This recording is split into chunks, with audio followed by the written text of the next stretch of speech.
Listen to this video. Make sure you listen to this video. Comment and share this video. The year was 2006. Listen to this video. President Olusegun Obasanjo was preparing to leave office for the final time.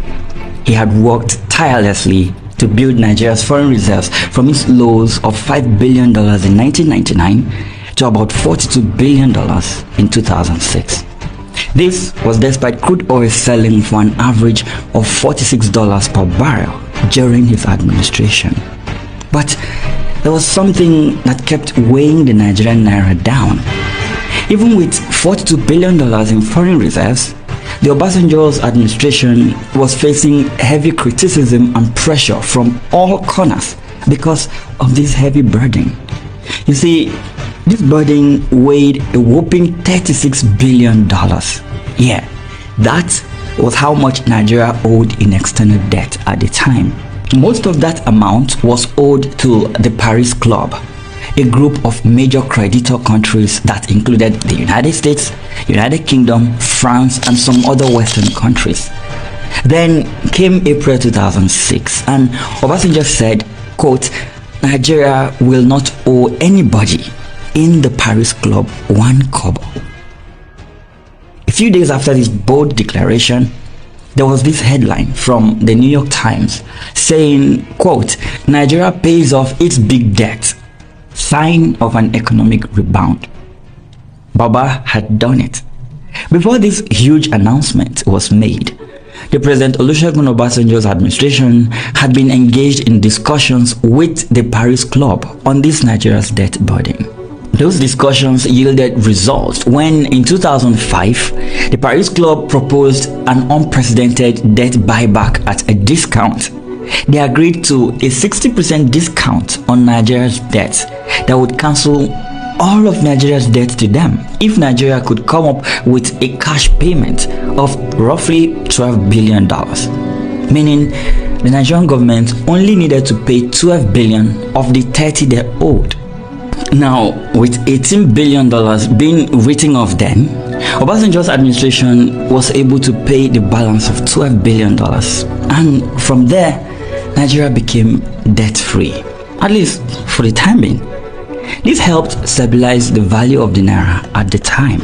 And with crude oil prices up during this time, the Nigerian economy grew rapidly to the top spot in Africa. A growth that continued during the administration of Yar'Adua through to that of Goodluck Jonathan. Then 2015 happened and Nigeria's economy became unrecognizable. Now, to show you exactly how bad the situation is, Nigeria is reportedly using almost all of its revenue to service debt. But how did we get here? Come with me and I'll show you. Nigeria's debt profile. 7.6 trillion naira in domestic debt. $7.22 billion. The country's debt service cost in the first quarter of this year was 1.94 trillion naira. The Nigerian government currently owes a total of $91 billion. That is both domestic and foreign debt. Of that amount, $42 billion is said to be foreign. Now, according to Bloomberg, Nigeria spent 80% of its revenue on debt servicing in the first 11 months of 2022. The World Bank placed that figure at around 96% for the entire year of 2022. But you know what's more worrying? Spending 96% of your revenue to pay debt means you're borrowing almost 100% of your annual budget. This is scary because records show that it is getting worse and not better. Between 1999 and 2021, local and external federal government borrowings jumped from 3.55 trillion naira to 26.91 trillion naira, an increase of 658%. Between June 2015 to December 2020, Buhari borrowed 7.6 trillion naira. President Muhammadu Buhari increased Nigeria's debt from $7.3 billion in 2015 to $28.57 billion as of December 2020. This caused the country's exchange rate to move from 197 naira to the dollar in 2015 to 381 naira at the end of December 2020. we are talking about one president increasing Nigeria's debt by 173.2% in just 6 years. In comparison, President Goodluck Jonathan's administration met Nigeria's debt profile at 6.17 trillion naira in 2011. According to a report by the Cable, local debt amounted to 5.62 trillion naira, while foreign debt stood at $3.5 billion. The exchange rate at the time was 156.7 naira to $1. In 2014, towards the end of Jonathan's administration, external debt was $6.45 billion. Domestic debt rose to 7.9 trillion naira, while the naira fell slightly to 158.6 naira to $1. After the elections, however, everything changed. By the end of 2015, Nigeria's foreign debt jumped to $7.3 billion, while domestic debt increased by 8.4 trillion naira. The naira crashed to 197 per dollar. Not even a year in office yet, Buhari immediately gave Nigerians a clue of how his government planned to carry its affairs. So far, Buhari is the country's biggest borrower, increasing public debts, that is the federal government component, by more than 173%. Oh, hang on, there is Tinubu now, whose administration has been acting like a bunch of 5-year-old kids with Happy Christmas money in a candy shop. According to the Vanguard, the federal government under Tinubu borrowed 20.1 trillion naira from domestic investors in the first year of President Tinubu's administration alone. But why are they borrowing this much? What are they doing with all of this money? Now, the most apparent reason for Nigeria's rising debt profile is the rising cost of governance. This is simply put any cost associated with the running of government. This includes recurrent and capital expenditure. While recurrent expenditure talks about the amount of money the government spends on overhead and personnel costs, capital expenditure, on the other hand, talks about government expenditure in providing infrastructural facilities. The problem with the Nigerian situation is that the government is borrowing a whole lot of money to spend on overhead and personnel costs. As a result, infrastructure is in decay, while the people in power focus on buying yachts, jets, SUVs, and building mansions. The point I'm trying to make here is spending billions of borrowed funds to give public officials lavish lifestyles has reduced the amount of money available for capital expenditures. This means roads don't get built, hospitals are poorly managed, some have no light, and others have collapsing structures. Let's not even get into the education sector. There is literally no money to improve our power infrastructures, leading to the national power grid collapsing every 4 market days. The public transportation system is a mess. No rail lines in major cities to help solve the public transportation crisis. Now, all of this put together have led to a fall in investments. Companies are running away, which in turn has led to a reduction in the level of employment, which ultimately led to the stagnation of our economic growth. Also to add, borrowing a ton of money without restraint is bad. Yeah, pretty bad. But how, you might ask? Well, more debt means a weaker naira. A weaker naira means imports of goods are more expensive and exports bring in little value as a result. A weaker naira also means crazy levels of inflation like we are witnessing right now. Food items are very expensive and people are no longer able to afford household items. There is also the debt servicing we talked about earlier. Nigeria is currently using 96% of its revenue to service debt. Imagine working for 30 days and you are paid 500,000 naira, but then you have to use 480,000 naira from that amount to pay your debt. How do you survive on 20,000 naira for another 30 days? It means you will have to borrow again and again, and so the cycle continues. But is there a fix for this mess we are in? When the current president of Argentina was sworn in back in December 2023, his country's economic situation was worse than Nigeria's.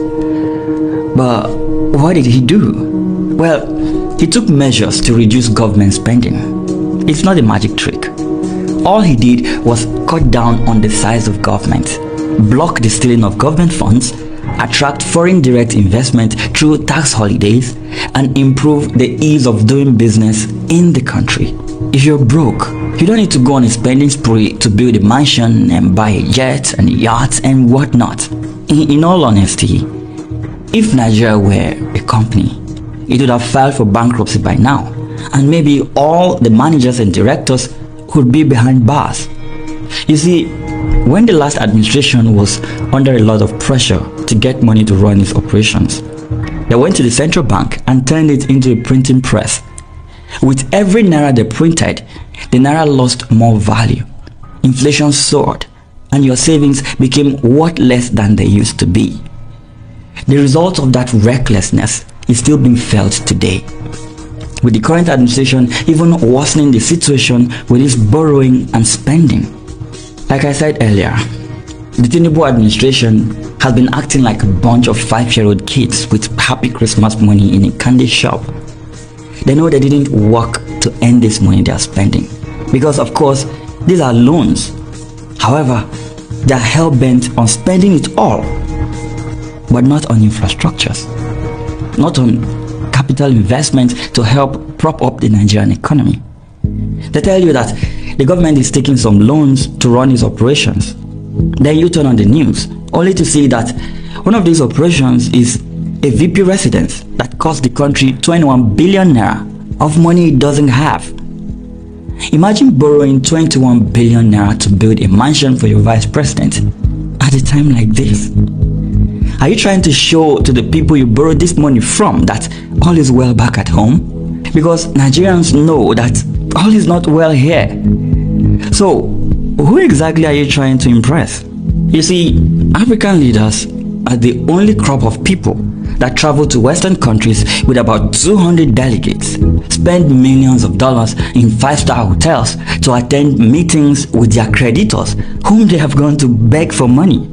My question to Nigerian leaders is, are you not ashamed of yourselves? When you jump on private jets to take you around the world, do you by any chance meet politicians from other countries with good economies?